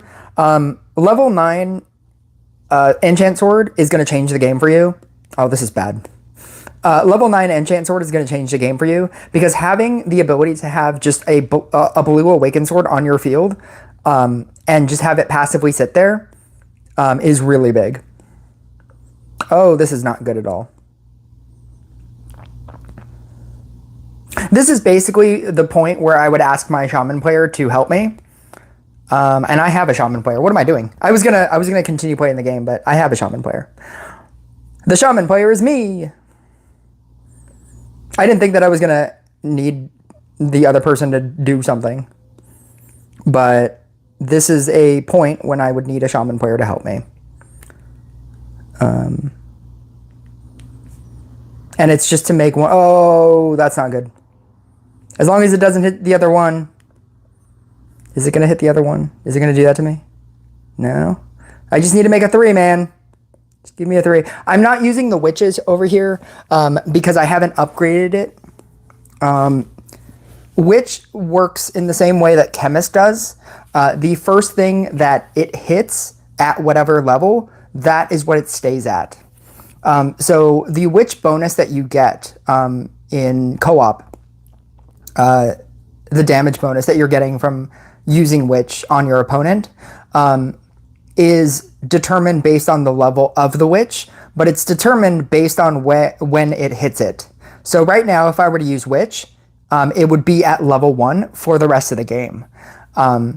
It doesn't increase. I don't believe it increases once you mana upgrade it. So you have to mana upgrade it first, then send the witch. As far as my understanding goes, I haven't tested it enough for me to realize how that works, but it is the safer way to do it, and that it works the same in co-op as well. Or I'm sorry, it works the same in PvP as well.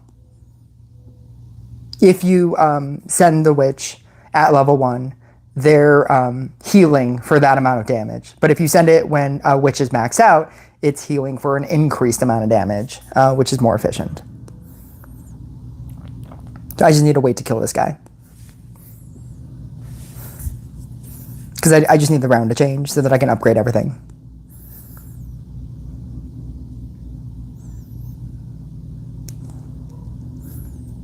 Here we go. Let's do that. Let's do that. Let's do that. There we go. Now that I have a level 3, I can get rid of these 2, use this, and continue. And in that time, I've been able to build up 12,000 mana. And just keep single eating. Always single eat.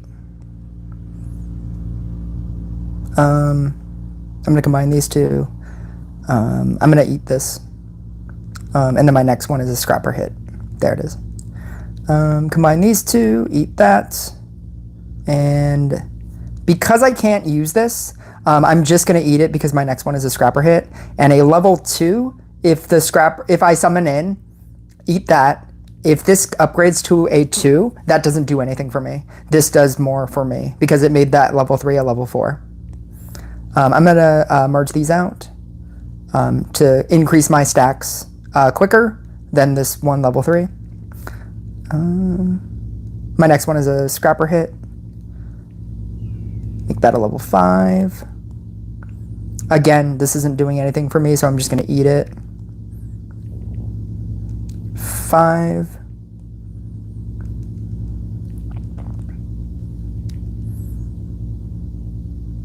I just blew through 12,000 mana. You can actually upgrade your enchant sword as well because it is a damaging unit. so that does help your DPS. More so than me upgrading like the Scrapper, for example.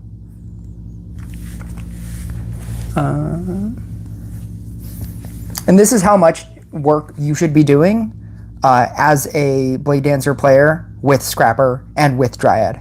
You should be doing most of the work. Your co-op person should not really have to do much if your deck is good. It's why I never understand when people play co-op decks and they feel like they need more mana. Like they need a Trickster, they need a Cauldron, they need a Demon Hunter. It's like, no, you don't. You need your co-op player to work, to do better. You need your other person to do better.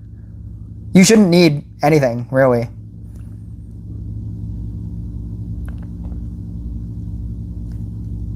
Like, if they play the game as if though they are playing the game in PvP, where they have to do everything, then you shouldn't need to do that much.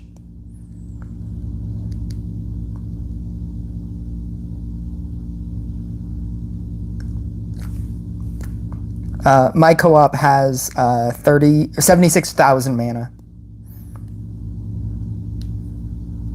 I'm just going to upgrade this guy. I could have eaten it, but I think upgrading that is fine.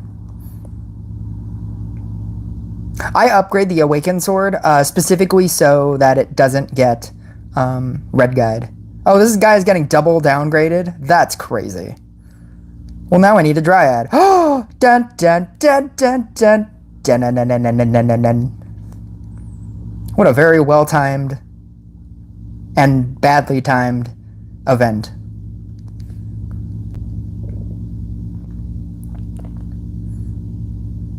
So give me back my 1, 2, and 3.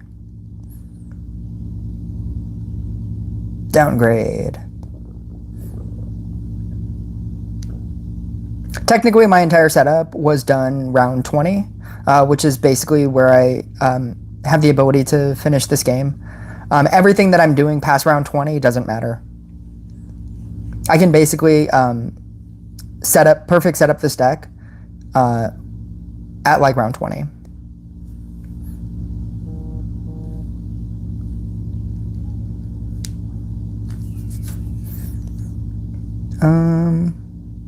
Double enchant sword, that's fine. All of my guys aren't even at level 10 yet. Having just the one awakened sword is really rough. What's that at 6?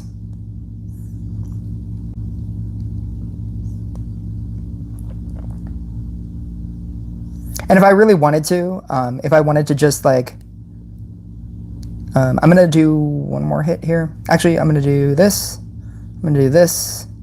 Oh, what am I doing? I can do this, and this, and this. This is where you should be like, okay, I need help, co-op person. And this is what they will do. And this is the amount of effort that they should put into this game.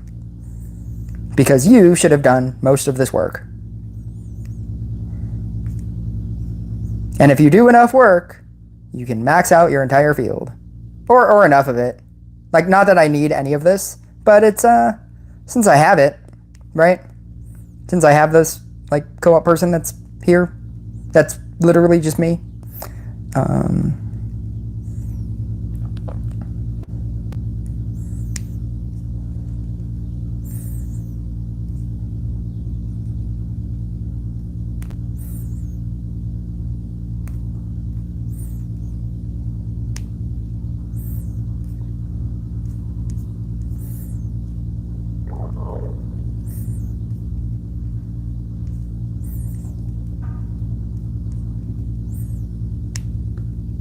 I have 81,000 mana. I can't even get rid of enough mana. Like,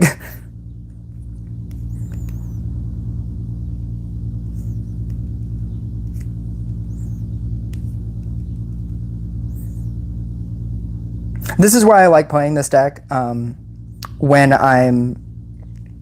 This is the version that I'll play as opposed to Bloom and Dash. Bloom and Dash, you kind of have to sit there and play the game continuously because you have to keep switching things for it to be in that active mode.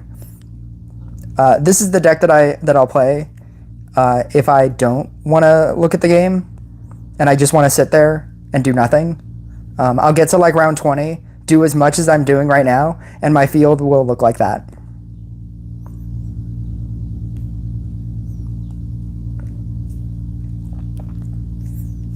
I'm still at 70,000 mana. Why do people why people feel the need to need so much mana producing things in co-op is crazy.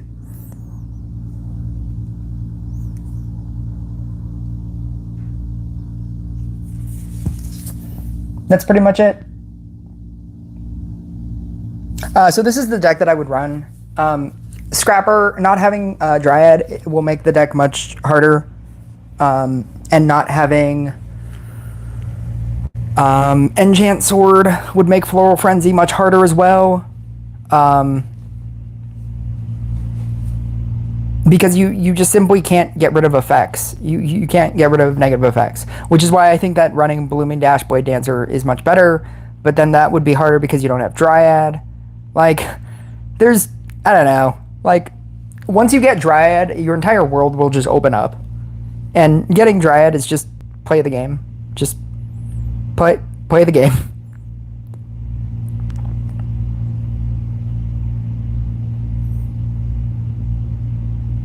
But that's what this game is. This game is just grind and wait and play the game.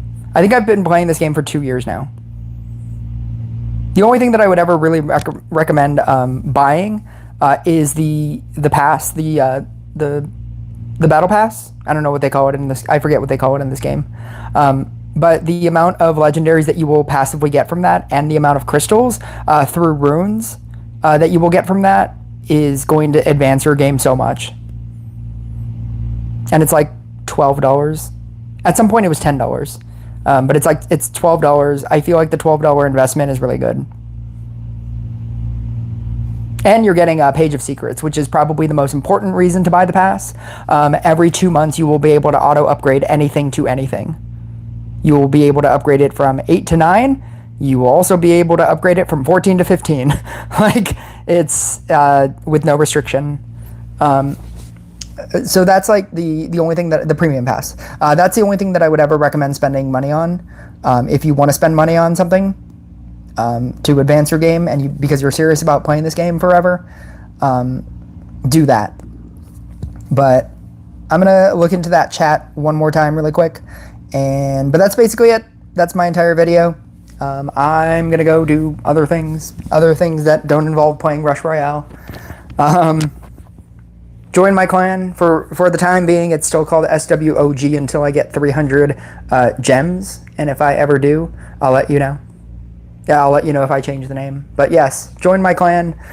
We need people. I just deleted like 10 people, and I'll do that every single time.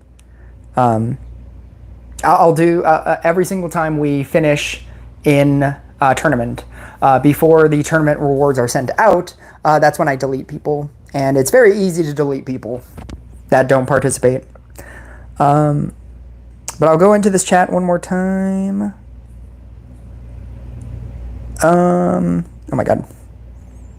Do you have Discord or other social media? I do, but I don't use it for this. I just use it for other reasons. Is that a Meteor Hero item or something? Meteor Hero item. I have no idea what you were talking about. Can level 9 Blade Dancer beat floor 13? No. Absolutely not. Most things can't beat level 13 by themselves. If a level 9 Blade Dancer could beat level 13, nobody would play anything else. Actually, no, never mind. I was going to say Dark Inquisitor with a Portal Keeper, but not even that. It's simply because the damage is too much. The amount of damage that you need to output is just so high. But you don't need to beat level 13. Like, that shouldn't be your goal. Your goal, I mean, eventually your goal should be beat level 13 by yourself. But you don't need to beat level 13. That's like saying, that's like saying, oh, can you get to like League 8 with a level 9 Blade Dancer? It's like, no. No, you can't. You need to know, I feel like most of this game is understanding your limitations. And you don't need a level 9, you don't need level 9 Blade Dancer. Even with support, I don't think a level 9 Blade Dancer could beat level 13. You just won't, you can't beat bosses. The bosses will just have so much. I thought I had a good enough support. They could, that you could beat any stage with anything, and that's simply not right. Base damage is a problem. And at your base damage at level 9 is just not good enough, and you can't deal damage fast enough in order to beat some bosses, and some bosses will just murder you. Scrapper also turns pink when his next merge eat can increase rank. I've never noticed that. Interesting. But I do think that like just keeping track of like 4 is easy enough as well. You were playing with yourself. What a mastermind. Yep. That's what I get for having too much time and creating a free-to-play account, creating a double account, having an extra phone that I was doing nothing with, having Wi-Fi at my apartment, and then because I only play on my free-to-play account if I'm at my apartment, and I just use it for Wi-Fi. I use it as a Wi-Fi phone, and I was like, oh, you know what would be cool? Like if I created a free-to-play account, spent no money on the game, using all the knowledge that I currently have in the game, but starting over from scratch, and I'd be able to co-op by myself, and just hit that quota of getting the clan companion bonus every single day, and that's basically how I maxed out everything, because I was able to do that forever. But yeah, I will talk to you guys some other time.